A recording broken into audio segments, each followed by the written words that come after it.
In the hush of a vault, history exhales and metal remembers. A 1991 Washington quarter spins, echoing the end of an era and the birth of another. Its silverless shine whispers of power, politics, and pockets once full of hope. Cut to a 1984 Lincoln cent, scarred by circulation, stubborn as the man it bears. Copper screams against asphalt as decades of hands pass it along. Every scratch is a choice, every nick a secret never told. Then thunder rolls across the Atlantic with a 1976 British 10 pence. Decimal dreams clash with old-world pride in its cold, exact weight. 3 coins, 3 nations, one timeline colliding at full speed. This is not pocket change. This is destiny in miniature. The quarter commands, the cent survives, the pence adapts, war, inflation, reform. Each stamped without mercy. Close your fist and feel centuries press back. Hear the clang of economies rising and falling. What we spend defines who we were. What we save decides who we become. When metal speaks, empires listen. One spin can rewrite a life. One drop can end a legacy. This summer, history hits the floor, and change is inevitable. The story of the 1991 Washington quarter begins many decades before the coin itself was minted because its origins are tied to the long and significant history of the Washington quarter series that first appeared in 1932. The Washington quarter was originally introduced to commemorate the 200th anniversary of George Washington's birth, and it replaced the standing Liberty quarter that had been minted since 1916. Designed by sculptor John Flanagan, the new quarter quickly became a permanent part of American coinage rather than a one-year commemorative issue, and by the time the year 1991 arrived, the Washington quarter had already been in production for nearly 60 years. The 1991 edition of the coin reflects a period of transition for U.S. coinage, as well as a moment of stability within the long-running series. To understand the 1991 quarter more deeply, it is important to explore the context of the early 90s in the U.S. Mint. During this time, U.S. circulating coins were continuing the trends that began in the mid-60s, when silver was removed from most denominations. Since 1965, the Washington quarter had been made of a copper-nickel-clad composition, and the 1991 quarter followed that same structure consisting of layers of copper and nickel bonded together to produce a durable metallic surface resistant to wear from circulation. In the early 90s, millions of Americans used these quarters daily in payphones, vending machines, arcades, and everyday purchases. The 1991 quarter therefore served not just as a collector's piece, but also a functional piece of everyday American life. Design-wise, the 1991 Washington quarter continued the traditional appearance that had remained mostly unchanged for decades. The obverse side featured the left-facing bust of George Washington, modeled after Jean-Antoine Houdon's famous sculpture. Above Washington appeared the word Liberty, and the motto, "In God We Trust," was placed to the left of Washington's portrait. The date 1991 appeared at the bottom of the coin. The reverse side featured the heraldic eagle with spread wings clutching a bundle of arrows symbolizing readiness for defense, and beneath the eagle lay 2 olive branches symbolizing peace.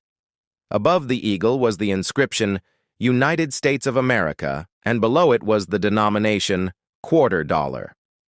Around this time there had not yet been any major changes to the reverse design, which would later be replaced by the 50-state quarters program beginning in 1999. This means that the 1991 quarter represents the final era of the original eagle reverse that collectors today look back on with nostalgia. 3 mints were involved in producing quarters during this era. The Philadelphia Mint produced coins without a mint mark, the Denver Mint used the D mint mark, and the San Francisco Mint struck proof coins with the S mint mark. The Philadelphia and Denver struck hundreds of millions of business strike quarters that went directly into circulation across the United States. Meanwhile, the San Francisco Mint produced both standard-clad proof quarters and silver proof quarters for collectors, although the silver versions were not intended for circulation.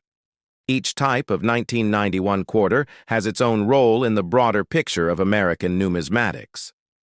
The business strike coins from Philadelphia and Denver were made for everyday use, while the San Francisco proof coins were struck using polished dies and specially prepared planchets, creating deep mirror surfaces and high-contrast designs treasured by collectors. Economically, the early 90s were a time of shifting markets, rising modern coin collecting interest, and a renewed fascination with circulating U.S. coinage. This was several years before the onset of the State Quarters program, which would explode public interest in coin collecting. The 1991 quarter was part of a steady but relatively quiet period in American coins, when collectors focused more on building year sets and mint sets rather than chasing new designs. The U.S. Mint during these years placed great emphasis on precision and quality as the demand for coins remained high due to heavy public use.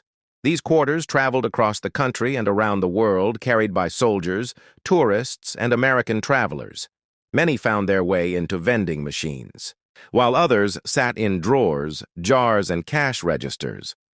Because of their heavy circulation, many 1991 quarters show significant wear today, making well-preserved examples more valued by collectors. Another fascinating aspect of the 1991 Washington quarter involves its place within the broader movement of modern minting technology. During this period, the mint was improving die-making techniques, experimenting with sharper details and more refined strike quality. This means certain 1991 quarters can exhibit noticeably better strike characteristics than earlier years, although variations always occurred depending on die life and production conditions. Collectors sometimes study small details, such as the sharpness of the eagle's feathers, Washington's hair, and the crispness of the lettering to evaluate the quality of individual coins.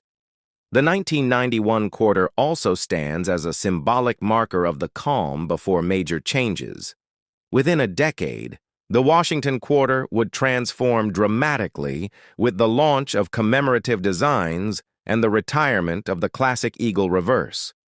But in 1991, none of these major innovations had begun.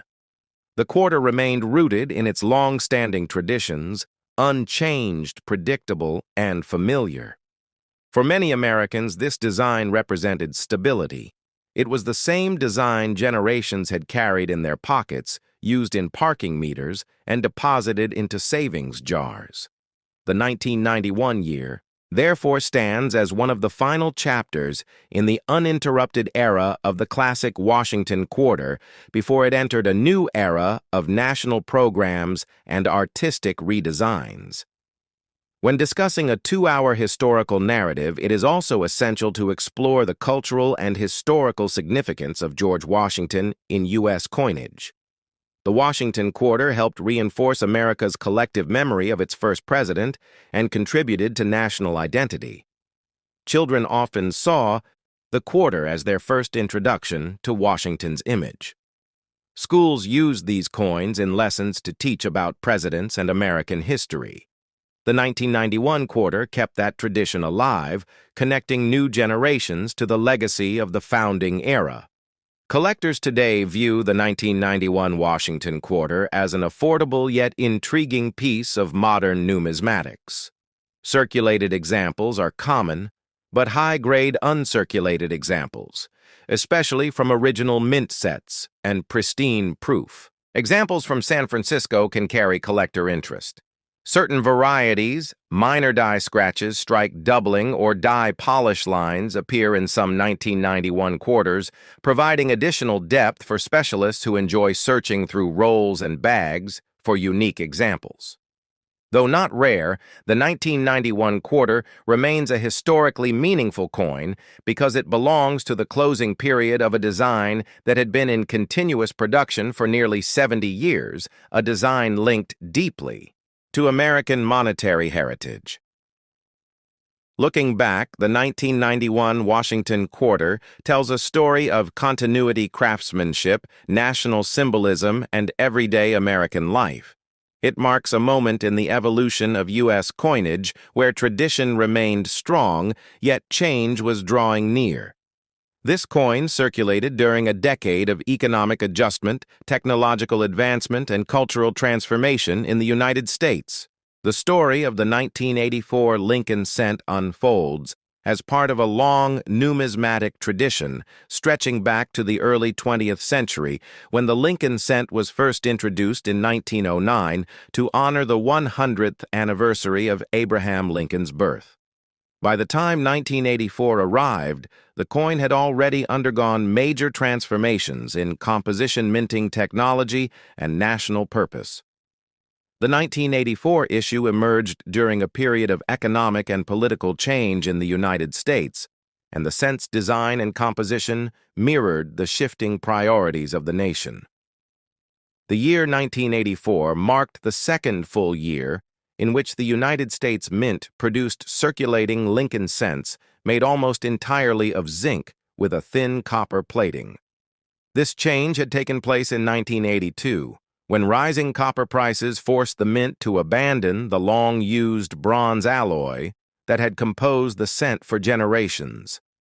The decision to adopt the copper-plated zinc planchet was significant, because it altered the weight manufacturing process and long-term durability of the coin. By 1984, the Mint had refined its procedures for working with zinc-based planchets, and production became smoother and more consistent. The obverse of the 1984 cent still featured Victor David Brenner's iconic portrait of Abraham Lincoln, the longest-running design in U.S. coinage history. Even in 1984, the profile of Lincoln remained a symbol of national unity and historical reflection, connecting Americans to the legacy of the Civil War president. However, in 1984, the Mint's equipment and engraving processes occasionally produced subtle anomalies, causing coins from this year to attract the attention of collectors. One of the most discussed aspects of the 1984 cent involves the famous doubled ear variety, which shows extra doubling on Lincoln's ear. This variety was created through a work hub or die issue, where hubbing misalignment produced an extra impression on the master die. The doubled ear cents became a highlight for collectors seeking errors from the zinc era, and the variety added intrigue and collectability to the 1984 series. The reverse design still displayed Frank Gasparo's Lincoln Memorial, which had been used since 1959. On coins from 1984, the memorial design reflects the precision and technological standards of the early computer-assisted era of U.S. minting. At this time, the Mint continued upgrading its presses and quality control systems to handle the new planchet composition. Despite these improvements, the softer copper coating over zinc sometimes made cents more prone to plating bubbles or blistering, which became characteristic flaws of the mid-1980s Lincoln cents. Production in 1984 was extremely high as the nation's economy demanded large quantities of circulating coinage. The Philadelphia Mint struck hundreds of millions of cents, while the Denver Mint produced an even larger total. These high mintages reflected strong consumer spending patterns and an economy driven by both cash transactions and retail expansion. Although the cent was already losing buying power by this time, Americans still relied on it for everyday purchases and change systems. The Mint continued striking cents in massive numbers through the decade because eliminating the denomination was still politically controversial. Collectors today view the 1984 Lincoln cent as an essential part of the zinc era. Its place in numismatic history is defined not only by its high mintage, but also by its errors, varieties, and transitions in production technology. The doubled ear variety remains one of the most famous varieties of the entire 1980s. Over the years, the 1984 cent became a common find in circulation, but high-grade examples, particularly those with strong mint luster and clean copper plating, are increasingly difficult to locate because zinc cents tend to corrode or suffer environmental damage over time. When examining the cultural environment of the United States in 1984, broader historical forces also shaped the context of the coin. The nation was experiencing political shifts, the continuation of the Cold War, and technological developments in industry and communication. The U.S. Mint itself was adapting to computerized engraving systems, automated planche handling, and modernized quality assurance methods. The 1984 cent is therefore not just a coin, but a representation of the period's economics, technology, and national identity.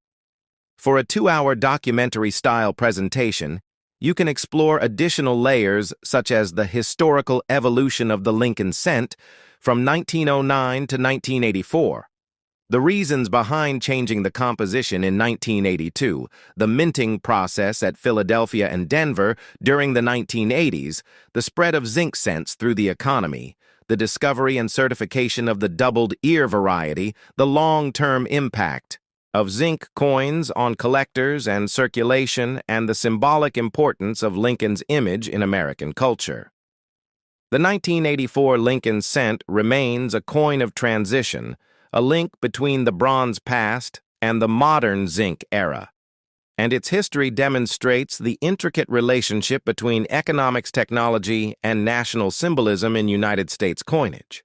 As we continue exploring the deeper historical landscape surrounding the 1984 Lincoln cent, it becomes clear that this coin stands at the intersection of tradition and modernization. To understand the significance of the 1984 issue, one must look back at how the United States Mint gradually evolved through the 20th century and how the Lincoln cent itself adapted to economic pressures and changing minting technology. By 1984, the cent was no longer simply a low-denomination coin, but a reflection of decades of experimentation challenges and institutional changes within the mint. The shift to copper-plated zinc only 2 years earlier had reshaped nearly every stage of cent production. Prior to 1982, the mint relied on bronze planches made primarily of copper with small amounts of tin and zinc. Bronze had been used for most Lincoln cents since 1909, and the metal's workability proved ideal for capturing fine details, in Brenner's portrait and the later Lincoln Memorial design. However, rising copper costs in the 1970s and early 1980s pressured the mint to find less expensive alternatives. The economic environment of the early 1980s, including inflation, fluctuating metal markets, and shifting industrial demands, forced reconsideration of long-standing practices. By the time the 1984 cent was struck, the mint staff had gained more experience with zinc planches, which were lighter, more affordable, and easier to mass-produce but also more delicate. This delicacy of the zinc core contributed to the development of certain weakness issues in the finished coins. The plating process required a highly controlled environment so that the thin copper coating bonded smoothly to the zinc surface. Even minor imperfections during the electroplating stage could lead to blistering, cratering, or bubbling as the coins aged.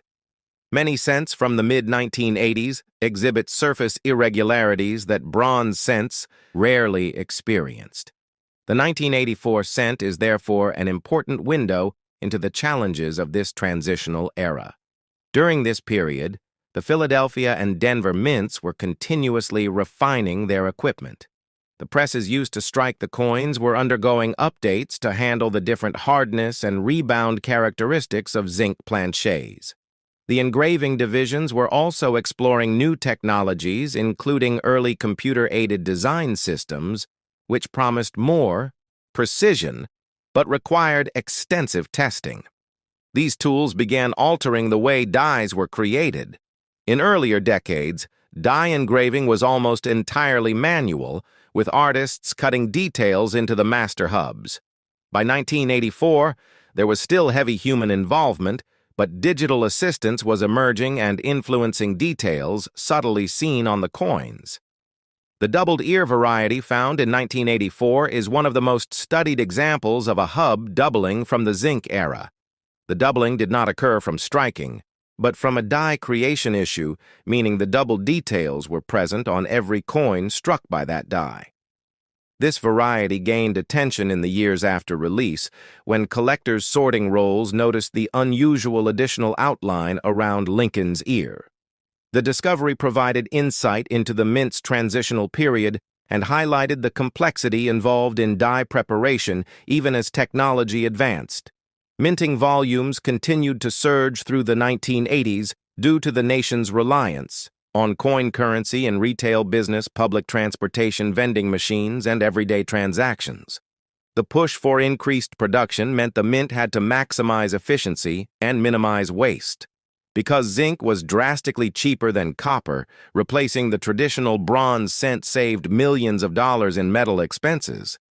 The 1984 cent plays an important role in illustrating this cost-saving strategy, which laid the foundation for future debates about the future of the cent itself. The story of the British 10-pence coin of 1976 begins in the transformative years following decimalization, when the United Kingdom replaced its long-standing pounds, shillings, and pence currency system with a modern decimal standard introduced officially on 15th of February 1971, and bringing with it new denominations that would shape the daily economic life of the British public.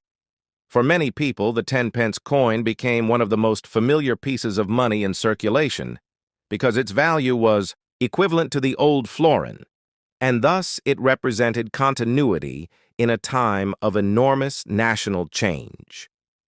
The 1976 issue belongs to the first generation of decimal 10-pence coins, which were larger and heavier than their later counterparts. The coin was struck in cupro-nickel and carried the portrait of Queen Elizabeth II, designed by Arnold Machin, a refined and youthful depiction that had already become iconic by the mid-1970s. Surrounding the portrait appeared the royal titles reflecting the constitutional role of the monarch and the long heritage of the crown. On the reverse was the crowned lion, a powerful symbol chosen to embody strength, national identity, and historical continuity, and designed by Christopher Ironside, whose entire decimal series left a lasting mark on British numismatics.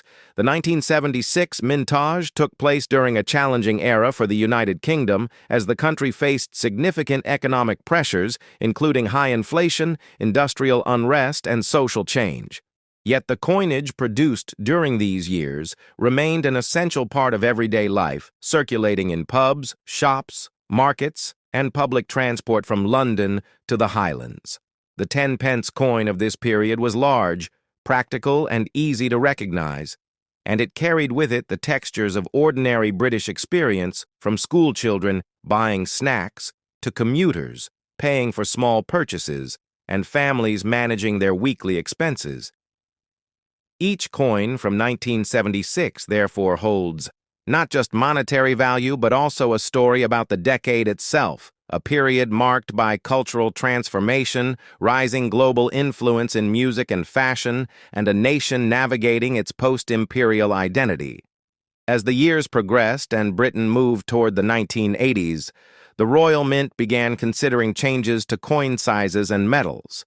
But the 1976 10-pence remained a solid representation of the early decimal era, its weight and design linking the present to the past collectors today. View the 1976 issue as part of a broader narrative of modern British currency, a chapter that reflects stability, tradition, and the craftsmanship of the Royal Mint. Though not rare, the coin is treasured by numismatists for its historical context and for its place within a complete set of early decimal coinage. It evokes memories of the Machin portrait period, which lasted from 1968 to 1984, and of the Ironside designs that helped the public transition smoothly into a new monetary system long before. The reduced-size 10-pence coin arrived in 1992. The original 1976 version had already become a familiar companion in pockets and purses, its distinctive heft and smooth edges forming part of the tactile memory of an entire generation. Looking deeper into its production, the Royal Mint of the mid-1970s was engaged in an ambitious effort to modernize coin manufacturing, increasing efficiency and precision while maintaining the artistic heritage for which British coinage was known. The cupra-nickel alloy used for the 1976 coin provided durability and a bright silver-colored finish capable of withstanding decades of handling and circulation. The design of the crowned lion on the reverse symbolized royal authority and national unity, a motif reaching back historically to medieval heraldry and serving as a reminder of Britain's old tradition of using animal symbolism to represent power, loyalty, and courage. Every 1976 10-pence coin therefore functioned not only as currency, but also as a miniature ambassador of the nation's heritage. From an economic perspective, the coin also represents a time when physical money dominated every aspect of commercial life, long before electronic payments, mobile banking, or digital transactions existed. The clinking of coins in pockets, the sound of change being counted at market stalls, and the exchange of small denominations like the 10 pence captured the everyday rhythm of 1970s Britain, a rhythm that shaped the experience of millions. As inflation affected prices, the purchasing power of the 10-pence coin fluctuated, but it remained a useful denomination for a wide range of common activities, from buying newspapers to using public telephones. At the same time, the 1976 coin reflects political developments of the decade, including Britain's evolving role within the European Economic Community, which it had joined in 1973, and the ongoing debates that surrounded national identity, economic reform, and international cooperation. These historical forces form the atmosphere in which the 1976 coin circulated, giving it a rich cultural backdrop that extends far beyond the metal itself. For collectors and historians today, studying the 1976 10-pence coin provides insight into design philosophy, monetary policy, and public sentiment during a time of both challenge and progress. The machine portrait, with its graceful simplicity, and the iron-side reverse with its strong heraldic character, represent a fusion of modern artistic expression and deep-rooted tradition characteristic of British coinage. Through these features, the 1976 coin remains a bridge between the legacy of pre-decimal currency and the streamlined forms that would follow later decades. As the years passed and newer portraits and designs emerged, the early decimal coins, including the 1976 10 pence, became nostalgic symbols of a particular era, reflecting the textures, sounds, and daily habits of the British people. Whether found in old drawers, passed down in family coin jars, or held carefully in collector albums, the 1976 10 pence carries the spirit of its time, reminding modern audiences of the economic, cultural, and historical landscape of 1970s Britain, forming a compelling subject for a long-form documentary narrative that keeps alive the memory of a truly influential period in modern British numismatic history.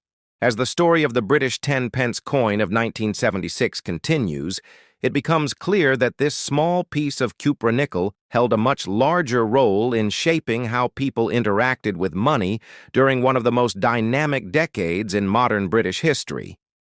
The mid-1970s were marked by shifts in political leadership, major cultural changes, and the evolution of economic policy, all of which influenced the circulation and significance of everyday coinage, including the familiar 10 pence. When this coin passed from hand to hand, it carried with it the subtle imprint of national life, reflecting how ordinary citizens navigated inflation price reforms and new consumer habits. The Royal Mint's production of the 1976 issue occurred during a time when technology at the minting facilities in L'Entresant was undergoing significant upgrades, and the move toward automation and improved die preparation was transforming coin production into a more consistent and efficient process than earlier methods allowed. This meant that the 1976 10-pence coin emerged from a period of industrial refinement and represented the transition between traditional craftsmanship and modern minting science.